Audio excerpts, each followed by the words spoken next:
اللہ کبھی تنہا نہیں چھوڑتا۔ السلام علیکم دوستو، میری کہانیوں کو پسند کرنے اور سننے کا بہت شکریہ۔ یہ تمام کہانیاں میری اپنی لکھی ہوئی ہیں اور جو آواز آپ سنتے ہیں وہ میری اپنی آواز ہے۔ میں خود لکھتی ہوں، خود ہی سناتی ہوں۔ آپ کی محبت ہی میرا حوصلہ ہے۔ پرانے زمانے کی بات ہے، پہاڑوں کے درمیان ایک چھوٹے سے قصبے میں حماد نام کا نوجوان اپنے والد کریم الدین کے ساتھ رہتا تھا۔ دونوں کی گزر بسر ایک چھوٹی سی لکڑی کی دکان پر تھی، جہاں پر برتنوں اور روزمرہ کے ساز و سامان کی وہ مرمت کیا کرتے۔ گھر سادہ مگر محبت سے بھرا ہوا تھا۔ والد ہمیشہ کہا کرتے، بیٹا، روزی دکان سے نہیں اللہ کی طرف سے آتی ہے۔ دکان تو ایک ذریعہ ہے، رزق دینے والے کے ہاتھ میں ہے۔ حماد ان کی باتوں کو سنتا مگر دل میں اکثر سوچتا، اگر سب کچھ اللہ ہی کرتا ہے تو پھر میری محنت کی کیا اہمیت رہ گئی؟ اس کا ایمان کمزور نہیں تھا مگر یقین ادھورا تھا۔ پھر ایک دن قسمت نے وہ امتحان لیا جو اس کی سوچ بدل دینے والا تھا۔ ایک صبح کریم الدین نماز کے بعد خاموشی سے اپنے رب کے پاس چلے گئے۔ اب گھر میں صرف خاموشی تھی اور ایک بیٹا جو خود کو تنہا محسوس کرنے لگا تھا۔ دن گزرتے گئے، دکان میں بھی رونق نہ رہی۔ حماد دن بھر کام کرتا مگر شام ہوتے ہی دل پر بوجھ سا اتر آتا۔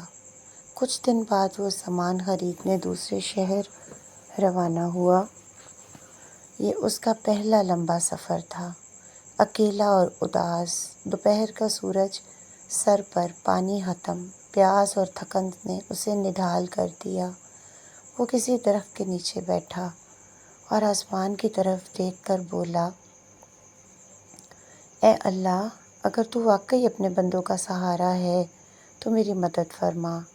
یہ کہہ کر وہ تھکن سے سو گیا۔ کچھ دیر بعد گھوڑا بے چین ہو کر ہنہنانے لگا۔ حماد نے چونک کر دیکھا، دور ایک مدھم سی روشنی جلملا رہی تھی۔ اس نے ہمت کی اور گھوڑے کو اس سمت بڑھا دیا۔ جب قریب پہنچا تو دیکھا کئی گھروں پر مشتمل بستی ہے مگر سب دروازے بند۔ اندھیرا بڑھتا جا رہا تھا۔ اچانک ایک جھونپڑی سے روشنی جھانک رہی تھی۔ اس نے دروازے پر دستک دی۔ اندر سے آواز آئی، کون ہو؟ حماد نے جواب دیا، مسافر ہوں، بھوکا اور پیاسا۔ دروازہ کھولا۔ اندر ایک بوڑھا نابینا شخص بیٹھا تھا۔ اس نے کہا، بیٹا، پانی یہاں نہیں، تھوڑا آگے جو چراغ جل رہا ہے وہاں جا کر پانی لے آؤ۔ حماد تھکا ضرور تھا مگر ہمت نہ ہاری۔ وہ روشنی کی سمت چل پڑا۔ کافی دیر کے بعد ایک جھونپڑی ملی۔ اندر ایک بزرگ عبادت میں مصروف تھے۔ نماز کے بعد وہ بولے، بیٹا، اللہ پر بھروسہ کرنے والا کبھی اکیلا نہیں ہوتا۔ یہ پانی پی لو مگر یاد رکھنا، کبھی کسی کے لیے بھلائی کرو تو بدلے کی امید مت رکھنا۔ حماد نے برتن میں پانی بھرا اور واپس چلا۔ راستے میں پیاس شدت سے بڑھ گئی۔ مگر وہ خود سے بولا، یہ پانی میں نے کسی ضرورت مند کے لیے لیا ہے، پہلے وہ پیے گا پھر میں۔ جب وہ جھونپڑی پہنچا تو اندھیرا گہرا ہو چکا تھا۔ دروازے پر ٹھوکر لگی، برتن گرا، پانی بہہ گیا۔ حماد زمین پر بیٹھ گیا، آنسو نکل آئے۔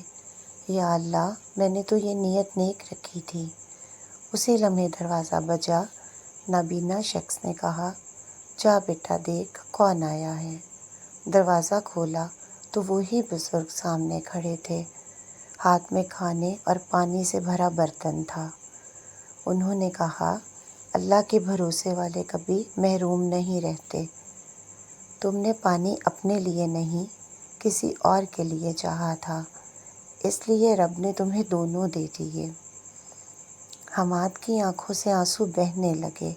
اسی لمحے اسے سمجھ آ گیا کہ ایمان صرف زبان سے نہیں، دل سے ہوتا ہے۔ صبح جب سورج نکلا، بستی کے لوگ واپس آ گئے تو کسی نے بتایا کہ رات ایک زبردست طوفان آیا تھا۔ جس مقام پر تم نے ٹھہرنے کا سوچا تھا، وہاں کوئی زندہ نہیں بچا۔ حماد ساکت رہ گیا۔ اب اسے اپنے باپ کے الفاظ کا مطلب سمجھ آ گیا۔ اللہ کبھی تنہا نہیں چھوڑتا، بس تمہیں تمہارا یقین ٹوٹنا نہیں چاہیے۔ اللہ پر بھروسہ صرف باتوں میں نہیں، عمل میں بھی ہونا چاہیے۔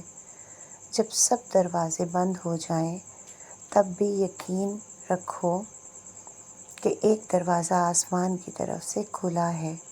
نیکی کبھی ضائع نہیں جاتی۔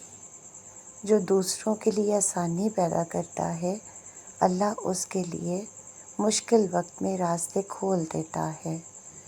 دنیا کے وسیلے ختم ہو سکتے ہیں، مگر اللہ کے خزانے ختم نہیں ہوتے۔